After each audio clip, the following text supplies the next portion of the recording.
Welcome back, PowerHouse family. Welcome to the PowerHouse Finch Show. Well, welcome back, and for those who are just joining us for the first time, we welcome you.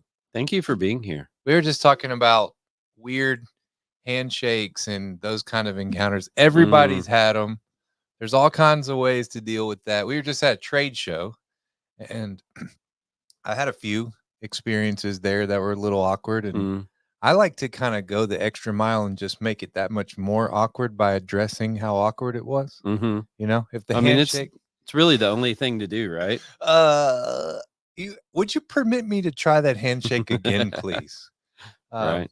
Especially if it's my fault. If it's the other person's fault, I feel them out. You know, you don't want to, in a professional setting, you don't want to be like, dude, what was up with that handshake? But we were specifically talking about high fives, fist bumps.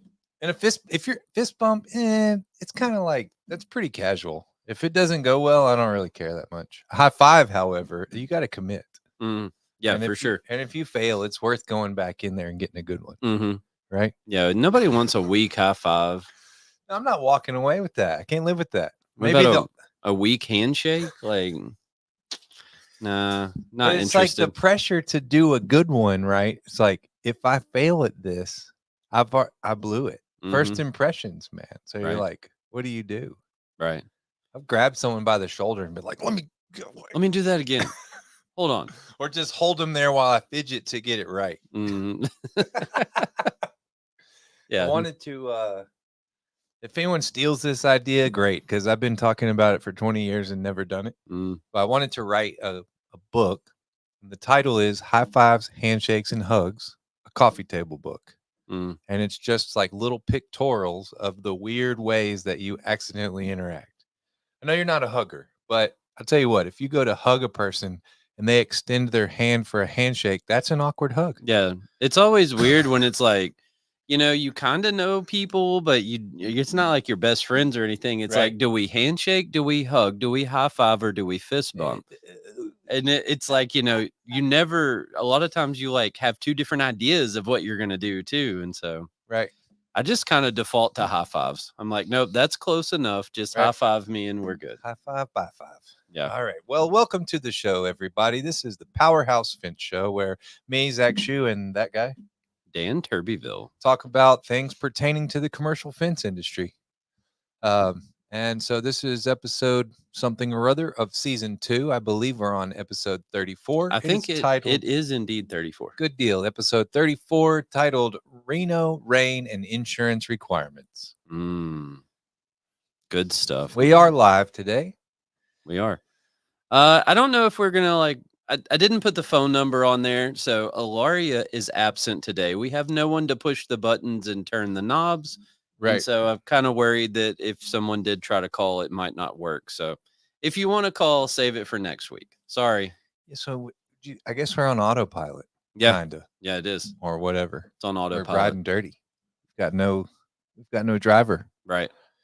Pretty rad. Welcome to the show. Yeah. Who sponsors this show? This show is brought to you by MFG, Memphis Fence Company, Simpalo, and the Thornton Fence Consulting Group. It is. There should be a link to Tony's events in our description. And on our page and that stuff. And on his page. www.fenceconsultinggroup.com. And actually, I realized today that the link that I had in this agenda was wrong. And I clicked on it. It said 404 not found. I was like, oh, nice. Great. Good one. We've tried, Tony. Sorry. All right. We are here. We are live. As we mentioned, we have no one behind the scenes today. So it's just us on camera. Yeah. Yep. So thanks for joining us. Thanks for being here. This is what we do it for. And so Zach mentioned we were just at a trade show. We were in Reno at the West Coast Fence Show. And it was really cool to, kind of have some of those like interactions of people who listen to the show. And there was one gentleman who brought me a proposal, and I didn't ask if I could talk about it, so I'm not going to say names or anything, but yeah, right. He brought me a proposal, and he's like, look at this. This is what I do on proposals, and I put this information here and put that there, and that was really cool. So yeah, you know who you are. Thanks for bringing it by. I appreciate it. I really enjoyed it. And I kept it. So it was that's cool. And then there was a few times people were like, "Hey, you're Dan and Zach, aren't you?" What's what happened to me was someone just started talking to me, and then they said, "Oh, I listened to that on the show." Right. And I was like, "Oh, Yeah. I forgot I do that." Right. This is my first time in Reno. It's not me. You got the wrong guy. Right. No. I listened to PowerHouse. I watched the PowerHouse show. So there's Ilaria. What'd you see on the Ilaria's here. Hello, Ilaria. What'd you see at the trade show that was cool? Anything? Oh, the thing that I thought was the coolest was the trailer. Me too. I like those guys too. So I'm gonna say their company name, Z Post. Z Post. Yeah. So and they gave me a shirt. So they win. They win. Me talking about it. They were all cool, man. They were cool. The product's cool. It's something like I've not used it. So disclaimer: we've not used it, but it is a steel Z-shaped fence post alternative to a wood 4x4, and it's got a ton of holes. So that's one thing that I liked. So if you need to run something at an angle, you got plenty of holes to screw through any angle you like. It looked cool, man, and the installations look clean. They had a couple of mock-ups, as you do at a trade show, but what really got our attention was they had this amazing trailer on hydraulics that just lowers to the floor to create the booth. It was super cool. So you just pull the trailer in there, they set it on the ground and opened it up, and it had like the concession stand kind of window on the side, like TVs hung on the wall on the inside of the trailer. It was awesome. Very cool. And solid black.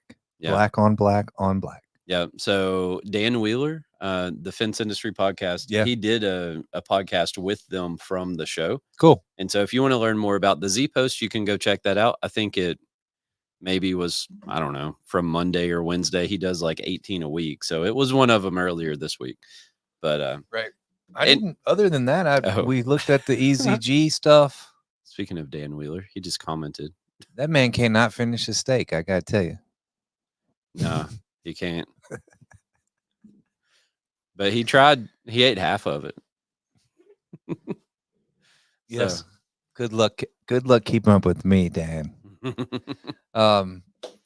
Yeah, we hung out around we were positioned in close proximity to the EZG booth. So that's pretty much what I saw. I saw what was near us. Yeah. I did some walking around, but it was pretty quick.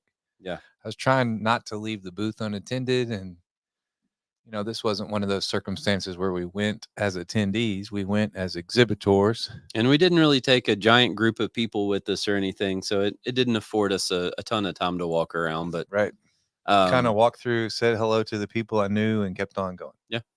Yeah. And no offense to anybody who didn't have a trailer with hydraulics sitting in your booth. Your booth was great too, right? It was just the one that really stood out. That was wow, that's cool. Right. And the cool thing to me was the trailer, right? Cool show. Cool location. Yeah. Pepper Mill Resort and Casino in Reno, Nevada. Pretty awesome.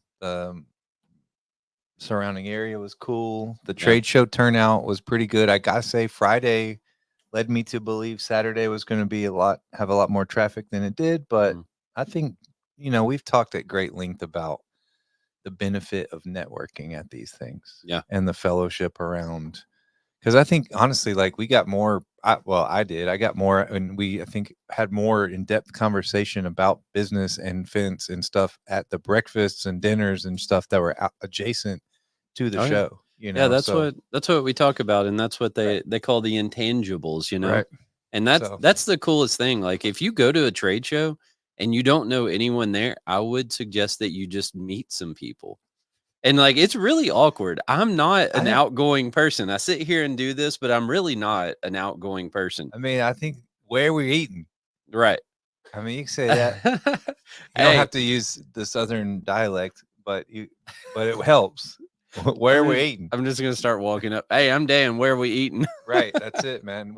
They'll call you, the where we eating guy. Yeah. That's cool. I mean, hey, I'd be remembered for something, right? So.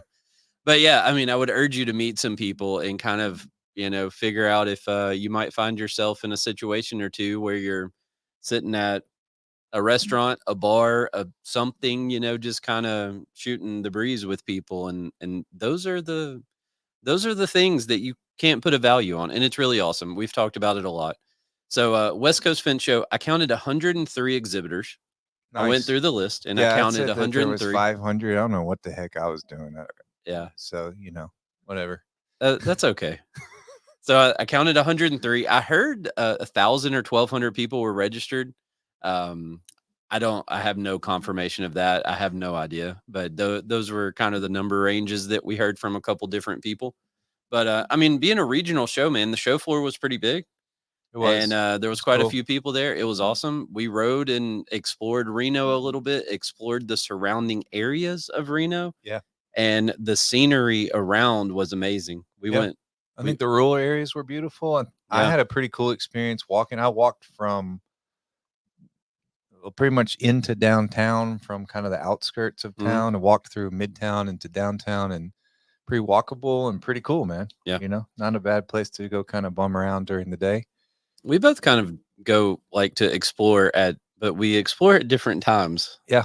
So normally when I go explore, I wouldn't walk around random areas too much. Yeah, I feel that. But yeah, man, we rode from Reno to Lake Tahoe, and there's a like windy road that went over the top of a mountain, and it was awesome. And unfortunately, I think that is the area that the wildfire is in right now. Right. So that's right. I'm gonna go back to books. I'm reading some books. I got 3 books on the nightstand, I realized. Nice. And one is called The Adventures of Socrates, which I think I've mentioned before, is a novel. And then I'm reading the same one, the Actor, and it's called Living an Authentic Life, by Don Ruiz Miguel. And then the other is called Galapagos by Kurt Vonnegut, which is I think you'd like that guy. His writing is really sarcastic. Nice. And he talks a lot of trash really about people.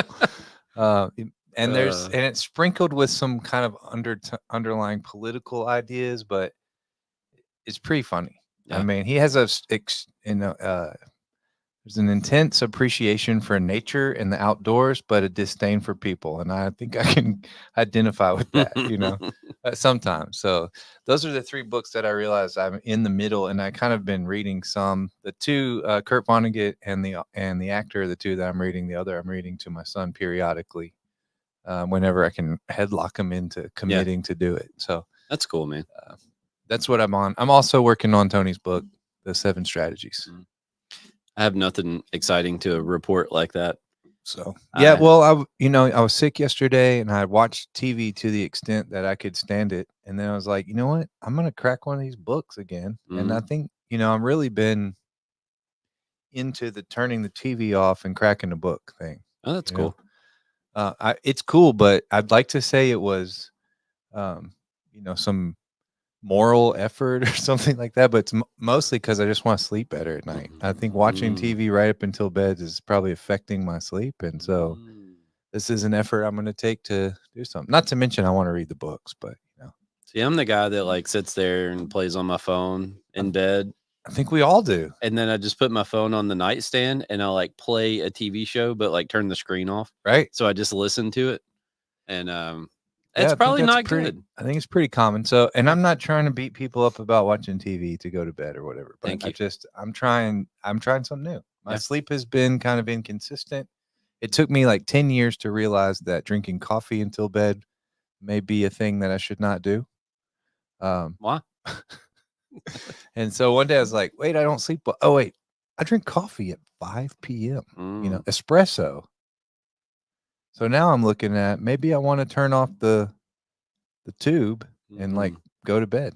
I think you could probably find some evidence about like the lights that are emitted from your TV and your phone and all that, and the negative effects they have on you. Yeah, I don't know what's real anymore. Yeah, as far as what's posted online and what data is legit. So right, I've read some stuff like that, but I'm just gonna try it. It's hard to know, man. But yeah, they supposedly the like blue light or something like that from it. I don't know. Yeah, that's right. But All right, upcoming shows. Thornton's business conference in December is December 2nd through the 4th. Mm-hmm. That is at the Hilton Promenade at Branson Landing in Branson, Missouri. It is. I did some research, man. I'm proud of myself. I Good went deal. and looked it up. And I just read it real well. You did. No, I'm pretty excited. It's going to be cool. If you are in our local area, you can apply for scholarships for the AFAU, which is the American Fence Association University events that are coming up. The Memphis Tri-State Fence Association does this every year. And that's all I got, really. It exists. You do have to be an active AFA member to apply. I think I've seen this stuff coming through my email. When you apply and become an AFA member, you start to receive invitations and notices of these events occurring. And if you're local and, new up and coming or don't, can't afford to take the class, there are scholarships to be able to go. And I think you have to give like a dissertation or something after having been, or a presentation. Dissertation is the wrong word. A presentation about your experience pertaining to the course and something like that. But yeah, I made a Facebook post yesterday or 2 days ago that had like a screenshot of the letter that went out, and it kind of talked about how you have to like, I think you have to can we make write that available something somewhere else? It's on Facebook. Facebook. So for me, I put it on mine, the PowerHouse Facebook, and the Memphis Fence Company Facebook page. Cool. So it's hanging around on the PowerHouse. If anyone wants to see it, feel free to reach out. I call, email, whatever you want to do. Or get in touch with the local chapter. Yep. All right. And all we can do is make that connection, right? It's not like we don't receive the applications or anything, but I figured I would. It's our chapter. It's something we know about, something that we take pride in and appreciate about the whole thing. Yeah. So moving on to the Simpalo story of the week. You got anything good for me, boss? Yeah. So the only thing I got, when we were in Reno, I went in my hotel room and opened my laptop and finished bidding a job sitting there. That's cool. So I had all of the paperwork and documentation and drawings and everything else because it's all uploaded in Simpalo. And so that project now holds the record for the largest fence job that I've ever bid. Like, nice money wise, not necessarily quantity, but it is the most expensive project that I've ever submitted a price on. And I did it in a hotel room in Reno using Simpalo and OneDrive, basically. So very cool. Yeah. Very cool. Yeah, it was cool. Tool time. It's really a job that I don't even want. Right. And that's the thing is I'm like, gosh, I don't want this job. But these people that ask for a price, like I have to bid it to them. And I like that feeling of like, what if we get this? No, I don't want to. But those are the ones that we'll probably get. Yeah. Those are fun. Yeah. That's fun. All right. Well, now moving into tool time with Dan the Tool Man Turbyville. We need like a hammer. Tink, tink, tink, tink, or something. What kind of sound effect could go there? All right. So last week, whenever it was, when we were in Reno, we ordered a barbed wire hog from EZG Manufacturing, a chainsaw. We ordered a barbed wire hog from EZG Manufacturing. We went through like the whole sales pitch with them and checked it out. I've seen it online for a while. It was actually a tab that's been open on my computer for probably 6 months. And we ordered one while we were there. Which I also berated them about some things I considered to be design flaws in the fence hog. And they talked to you about it. They did. And requested I send some photos. So that was pretty cool to have that be well received in that way. Yeah. And that's the cool thing, I think, establishing the relationships with the vendors. And maybe some of that happens through our going to these trade shows. Yeah. Where they know who we are. Because we meet them in person. They've seen us around. But maybe not, but also, I've been dealing with, I mentioned US Hammer a couple episodes ago and how it was broken. And I think he was going to send us a temporary or a loaner or that was a prospect. Either way, very accommodating. Yeah, there was some conversation about that, but I don't we exactly talked remember a what it lot was. about the damn hammer. Basically, it's like, just get it to me. Right. So, yeah. And so it is sent back to get fixed. Right.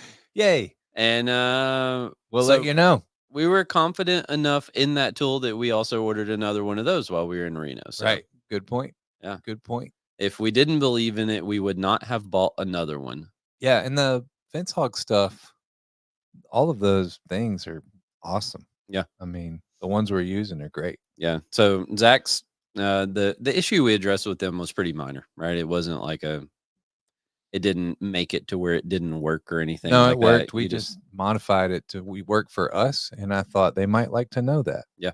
So, yeah.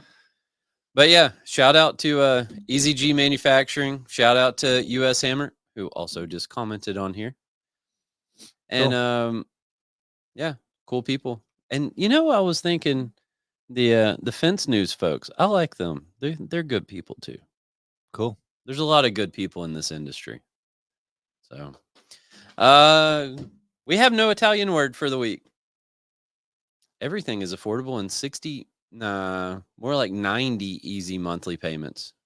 Makes everything affordable. Let's get to the topic of the show. All right. So, you ready? Let's do it. Yeah. I don't really know what we're doing today. All right. So, it was rainy today. It was. Very. And so this is like a genuine request to anyone who listens to this show. I would like some ideas. What do people do when it's raining? Right? Does everybody go home? Well, I manage an ornamental fabrication shop, and save for some water coming in the door sometimes and getting the floor wet, we can pretty much keep working. Right. I think we had a guy who did leave a little early because he was running the pressure washer and washing some things outdoors and got soaking wet. So that to me is a good. I mean, I've worked in that environment and in the field, and if you get soaked through your clothes, you don't really want to stay around and work the rest of the day. So, no, for sure. Outside of that, we worked. So what about installers though? They're not out working, right? So they went back in the shop and filled in. Yeah, the guy who went home early who got soaked through has been an installer. So basically they fill in. They help out in the shop. Right. And I'm running. I mean, it depends on the year, but for me this year, this is kind of a skeleton crew, so to speak. So to be able to have their hands in the shop for a day is good for me. Actually, I appreciate that. Right. So catch up on some fab work. So it's not just a like, we're going to keep you busy kind of thing. It's like, oh yes, please come help us. We need you. Right. Right. So for those of you who don't have fabrication shops and you have installers, how are you handling rain days? I guess is a question for me. And so again, genuinely curious. So today, I know some of our like chain link install crews, they were around for a bit doing some maintenance and repairs and stuff like that on some equipment and trying to get caught up on a few things that had been acting up a little bit here recently. Yeah, a little bit of housekeeping. Yeah. Also making some room in one of our storage buildings to be able to park the equipment inside when the winter months come. Yeah. Which is a thing that we need to do. Some of those bobcats will not want to start when it's 20. Or if you leave some mud or dirt or anything like that on the tracks and it freezes, then you won't be able to move. So we're, getting geared towards winterizing some things. And that's definitely, if we had some downtime in the shop, that's definitely some stuff we'd look at. I mean, I like parking the equipment inside anyways. Right. Regardless of the time of year. I don't think we're going to have to spread it out. We're going to have to use like all the interior building space we have now. Right. Our machine fleet is growing constantly. Right. So we're talking about the machines, equipment, not the trucks. The trucks are still staying outside. Yeah. We definitely don't have enough indoor area to park them. But I mean, at least skid steers and stuff like that. It would be cool to be able to park them inside. So. And I was about to say most of the trucks, actually, they won't be undercover. No. Now, like we can fit 3, Yeah. 4, something Three, like that. 3 or 4. Yeah. Tight. Yeah. So yeah, that's cool. I'm happy to hear that progress was made on that. So we can do things like that when it's raining, right? Um I think I've heard Shane Catton, I believe, is the one who says like rain days are train days. I like that. And I like that. So I've talked a little bit about setting up and doing like people call it a bias cut. We call it a cutback around here. But just like mocking up a little area that people could practice on, doing cutbacks and stuff like that. So you can take, some of your less experienced people and give them experience in a place that if they mess up, it doesn't really matter. So I like doing things like that in the shop too, whenever it's raining. And then, so what about like office staff, right? The phone is not going to ring as much at your fence company when it's raining. Right. So what do you do with people who are in the office, right? And I think it's different depending on the role of the person. Yeah. So, I Some mean, people's rolls are slower than others. right. Oh, not that kind of roll. Slow your roll. Yeah. Not like get your roll on. Right. Yeah. I mean, I think if your primary job is to answer the phone and the phone's not ringing, like what, maybe you could go find something to do. I'm an advocate for a person who's going to be like, hey, I don't have anything to do. Is there something I could be doing? Right. I like that. Instead of, I have nothing to do. I'm going to go sneak out the side door. Sure. Right. Yeah. But anyways, curious what everybody's doing. If you have any feedback or anything, let us know. And you ready to move on? Please. All right. So this isn't exciting either, man. But it's a real thing. It's something that we've been facing here recently. And so we decided that we would talk about it a little bit. So we've been having this insurance issue. And we've been seeing it more. And not only in the general contractor world, but we're also seeing it more and more in like the business to business world, where owners are requiring that we have this insurance coverage, and it's called primary non-contributory insurance. And so I asked Chat GPT what it was. Not 100% confident in this, but Chat GPT told me that primary insurance is the policy that pays first in the event of a claim. It covers the insured until its coverage limit is reached, regardless of any other insurance policies that may also cover the event. Okay, so that's the primary part. Non contributory refers to a policy where the insured agrees that it will not seek contributions from other insurance policies. Essentially, if the non contributory policy is in place, it assumes full responsibility for covering a claim without relying on other insurance to contribute. So, from my understanding, uh, there could be a claim that's a result of another trade's actions on that site, something that we're not even a part of, and our insurance has to cover that, right? And I'm not an insurance professional. If you want to know, then ask them. But I asked my insurance agent, I said, okay, let me dumb this down into an analogy, right? So, and I said, you tell me if I'm right or wrong. So we're driving a car down the road. I'm in the left-hand lane. There's a car in the right-hand lane that's a quarter mile ahead of me. That car ahead of me hits the telephone pole.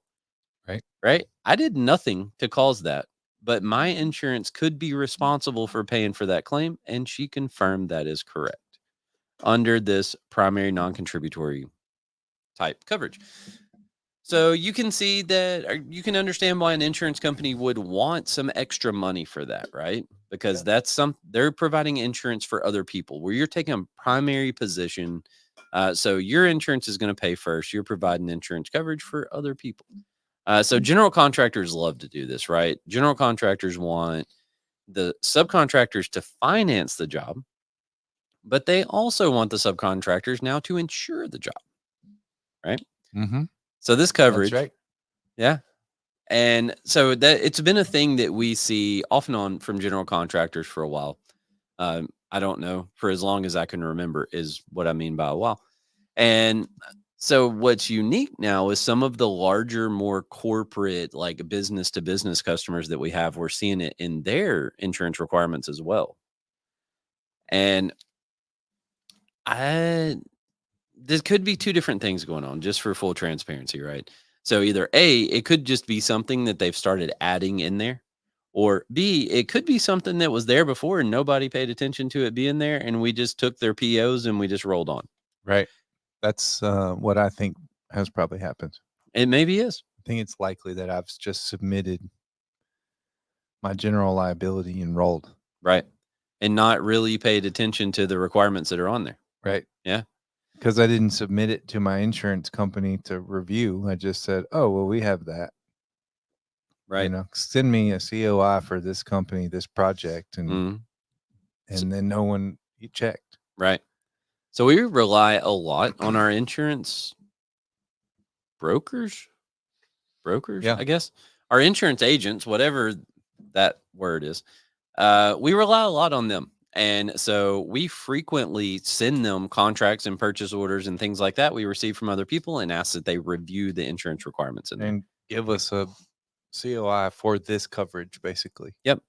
To ensure that our policy meets the coverage. Yep. So the thing with when we send these contracts that include the primary non-contributory is that it's a supplemental coverage. And our current insurance company, our insurance provider, charges us a fee to extend our coverage for the year term of the insurance. Yep, they do. And so they charge, the way that they charge is $50 per layer. All right. And I don't really understand all of that. What's a layer? Yeah, right. So I know it's $350 per year per endorsement. So if you're working for one general contractor and you're doing 4 different jobs for them, then that's 4 different endorsements required. So $350 per insurance year per project. So $350, not a big deal. All right. Well, remember, it's per year. Right. And so in this circumstance, the coverage is required to be held for the duration of the project and some period after the close of the project. Yep.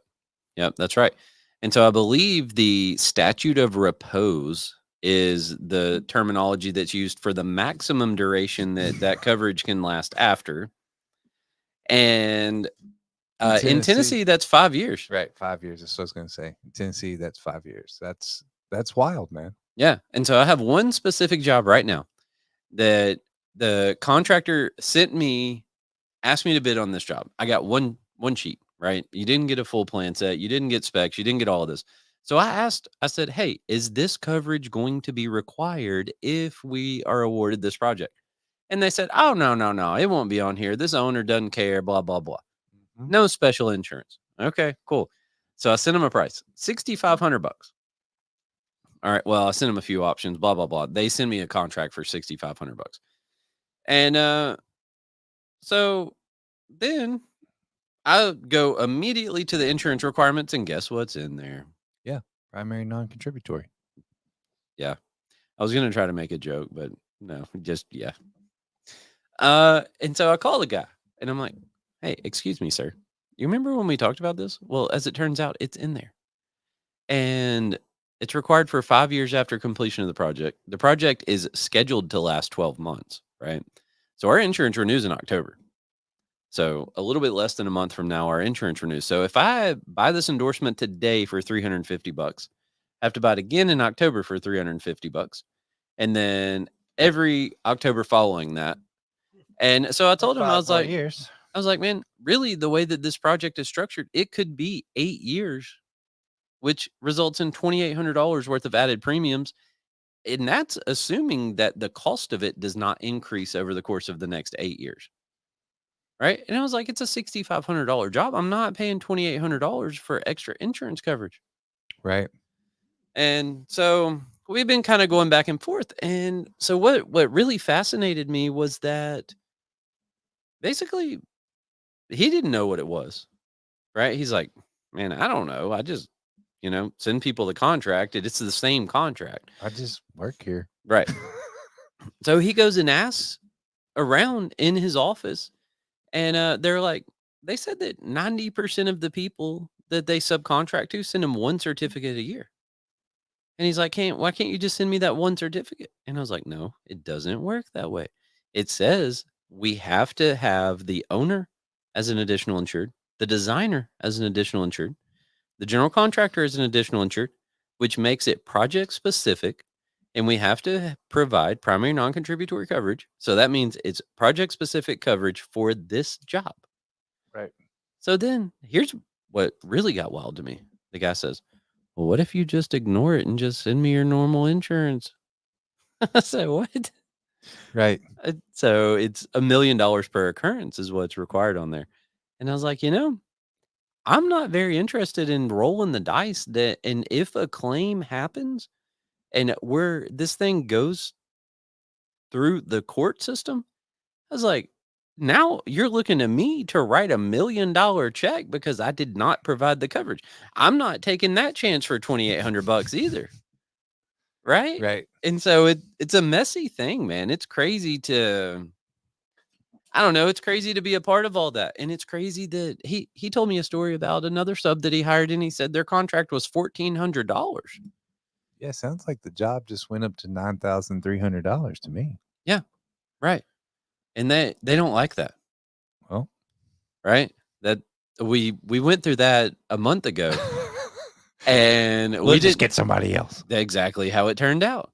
Well, but I was like, okay, I mean, I'm not going to do the job for free. Right. I'm not going to lose money because you sneak some insurance coverage in there that you told me was not required or didn't tell me was required on the front that end. Just so happens to be about 40%. Interestingly Isn't enough, that crazy? The value of the insurance is exactly your margin. Isn't that crazy? Huh. So, man, I don't know how this one's going to shake out. But I do know that our insurance agent was on the phone with their insurance agent today. They had several conversations. And now their insurance agent understands what was being requested on the contract because they did not before. So we talked about this a little bit. I do know about this. I didn't read the agenda, but I do know about this conversation. So, and you you're under the opinion that they may be potentially amending their contract so that this isn't a thing. I don't know about that, but so maybe. But they're looking at it. Maybe. I mean, they're digging into it. I think, yeah. And I mean, it's like a thing that they're talking about inside their office right now. And I think that's good. Just disregard this job altogether, right? This job doesn't mean anything.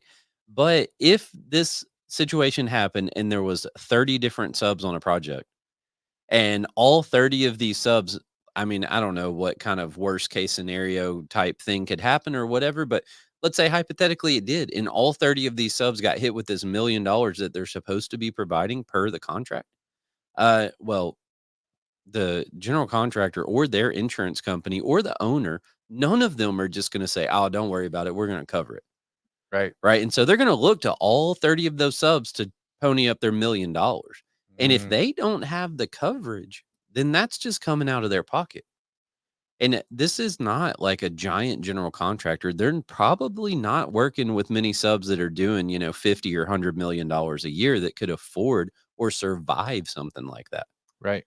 And so I think it would be really tragic for the construction industry in our area if that type of situation did happen when nobody was actually fulfilling the insurance requirements that are in the contract. And I think it would be really bad for the subcontractor because I mean, I don't know that the subcontractors would survive. I don't know that the general contractor would survive because now they just lost 30 subs. Who else wants to go work for them? Right. And so I think I hope that they take it serious and that they look into it and they either amend their contract or they make sure that their subcontractors are actually providing the insurance coverage as it's required in the contract. That one of those two things is best case scenario for me. I don't care if we sell this job or not. Right. But I don't want to see a bunch of people get screwed over because there's something in there that nobody even knew was there. Right. And I mean, it's just So stuff like this is the reason we do this podcast, right? Because this situation, how many of those subcontractors never even know this is a thing? How many people in the fence world don't know this is a thing? And by us just sitting here talking crap about whatever situation, like I hope that somebody out there hears this and knows that you need to look for primary non-contributory coverage when you see those insurance requirements. Right. Right? Don't just get excited because someone sends you a contract. Right? And I don't care if it's 6,500, 65,000, 650,000, 6.5 million, like whatever it is, you need to read it. And you need to make sure that you understand what is being asked of you and what you're actually not even what's being asked of you, but what you're agreeing to provide. Right. Where you're contractually bound to Right. supply. Right. Right. And there's like if you're in court, you can't be like, "Oh, I didn't know what those words meant, so I just signed it." Like that that's not going to hold up anywhere.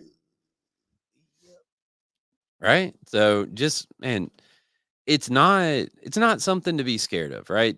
I hope that people don't take it that way. It's not something for you to be scared of, but it is something for you to be aware of, and it's something for you to pay attention to. And just make sure that you're playing by the rules the way that they're written. But yeah, that was a crazy situation. And like I said, I saw some emails that Lynn in our office had sent to a couple. I mean, maybe in the past 3 weeks, I've seen it 2 or 3 times where she's had similar conversations with people in like the business to business world. And I think at least one of them declined to hire us because we were like, hey, this is going to cost us $350 a year and we're going to add that. And they said, no, we're not going to hire you. And that means, so if we beat another fence company by, I don't know, $500 and they go to that fence company and they hire them, they don't pay attention to it. And then it makes us look stupid. I think it makes us look kind of stupid. Right? Because like, well, why did they make such a big deal out about that, but nobody else is? I don't know. Maybe I don't know. I mean, I think we're just being thorough, right? Is what it is, but I don't think it makes us look very good. So, you have any thoughts on that? How we're perceived? Yeah, perception's important, man. No, I mean, I hear what you're saying, but I think it's more like we would look like we are on top of our thing. Yeah. I mean, and there is that kind of push pull experience with the customer general contractor where we're looking out for us and they're looking out for them. And I think that's kind of how I go into a lot of stuff. Not that they're out to get over, but it's just like I need to be observant of all that in the same way that you would be discerning about the scope of work. I mean, there are some things that we talked about on the last full length podcast where we would actually draw quote unquote shop drawings for ourselves internally just to ensure that we knew what we were getting into before we bid a job. And I think that's nothing different, So would I submit endless RFIs? Sure. If I felt like I needed to. And as sometimes people don't. Yeah. And sometimes people don't answer them. And I have felt like, am I being, someone think I'm an idiot and I don't know what I'm doing because I'm asking these number of questions. Yeah. But I would much rather look like a dumbass than get stuck holding without having $1 million that's being requested of me. That would be highly detrimental to Memphis Fence Company. Oh, that would be much worse than not, looking like stupid. An idiot. Right. I mean, it could be the end of Memphis Fence Company. Right. I mean, that's legit. So who cares? Right. And if they think we're dumbasses, then oh well. Right. I mean, that's kind of where I'm at. I think I had a buddy that walked me into the general contracting world and was just like, dude, you may feel like an idiot, but ask all the questions. Who cares? Right. Because it's worth it. It's worth it to not get screwed. Yeah. Or find yourself in a position to not be able to complete the job because you missed a portion of the scope or something crazy, Yeah, man. So the whole RFI thing is a crazy world too, because like Claiborne was showing me a job earlier and I don't know if you saw it. Did he send it? Like, did y'all see it? No. So it was a temporary gate, I guess, but it was I don't know, like an 18-foot double gate, right? And so it showed stands, like temporary stands at the bottom of the post. One of the gate leafs said to put 9-gauge wire on it. The other gate leaf said to put 6-gauge wire on it. And it was a, 1 5/8 frame gate hanging from temporary stands. And so what's your RFI? Right? What the Right, exactly. What the heck? What? I mean, if we're gonna use acronyms, it'd be WTF. Right. Like, what do you want me to do with this? I mean, Well, we talked about, I mean, that was like the beginning. One thing, our first podcast, we talked about, don't expect to get all the information. Oh, And yeah. My opinion is that architects, designers, general contractors, if they draw a drawing, it's basically to give us an idea so that then we can supply them as the professional with what they need. And there are a lot of other trades that they tell them exactly what they're going to do there, but fence is just not that one. I mean, that's been repeated over and over. How many times have we seen like a Frankenstein pre-manufactured fence product? Every time. It's like a piece of this style of fence and a piece of that style. All this. Yep. Yeah, it's a crazy world. And so what do you do? Just ask a bunch of questions. And when they don't provide you any information, what do you do? You do your best to bid what you think they're asking for. I think that's the key. Right. I mean, and we've been doing that. I'm edging against like the cheapest thing I can find that looks like that. Yeah. Just to see what sticks. Right. Yeah, I really don't like that. I know. I know you don't. No. It really irks me, but I don't, there's some balance, right? You got to do, you got to be able to sleep tonight. Right. So you can't do something that's going to like compromise your values and your morals and those kind of things. Exactly. But then again, you look at it and you're like, man, all you told me was to put 3/4 pickets on there. Like if I can find a 3/4 inch 28-gauge picket, like, am I still meeting the specs? I don't guess I mean the cheapest. I don't mean that. Right. I don't mean garbage. I mean, ultimately, I still have some measure of integrity in the quality of our work. Yeah. Right? And I'm not saying that you're finding the 28-gauge picket, but I'm saying for us, what we're going to do is find like the cheapest version of that we're comfortable with. That's exactly right.